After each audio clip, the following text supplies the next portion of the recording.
Welcome to Tripura Info News Update.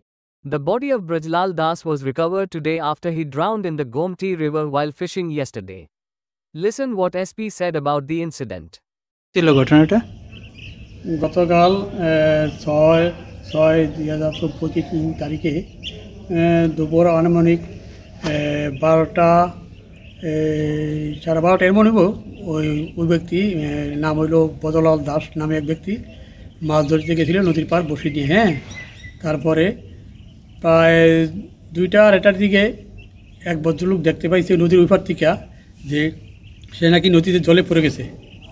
জলে পড়ে যাওয়ার পরে এরপরে খবর হইলো, আমার পিতা থানা থেকে খবর দেওয়া হইলো। আমরা আসলাম, আসার পরে এইটুকু স্যারে আসলো, তারপরে অনেক লোকজন আসলো, এরপরে ডিজাস্টার মিলিটারি আইলো। আইয়া বহুত খোঁজাখুঁজি করার পরে রাত্র হয়ে যাওয়ার পরে আমরা তো আর পাইলাম না, ডেড বডি পাইলাম না। তারপরে আমরা চলে গেলাম আজকে 10টা নাগাদ।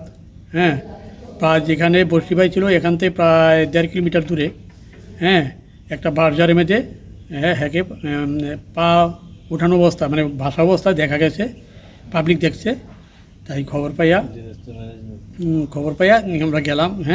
যাওয়ার পরে ডেড বডি ডিটেচমেন্ট তারাই বোট দিয়ে আবার মোটামুটি বাজার নিয়ে আসলো। তারপর ফায়ার সার্ভিসে টেপানিয়া হসপিটালে, ডিস্ট্রিক্ট হসপিটালে নিয়ে আসলো আর কি।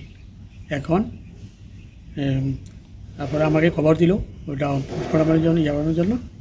তারপরে আমি আসলাম, আসার পরে সুরতাল বানাইলাম, রিপোর্ট লিখলাম, লেখা ছাড়া পোস্টমর্টমের কাজ শেষ হইল। এইমাত্র আমি এখন মরের থেকে বাইরে এলাম। এখন মৃতদেহটিকে কি করবেন? মৃতদেহ এখন ওই পার্টির হাতে হ্যান্ড ওভার করে দিয়েছি। ভাই, Subscribe to Tripura Info and press the bell icon so that you never miss any latest updates and news on Tripura.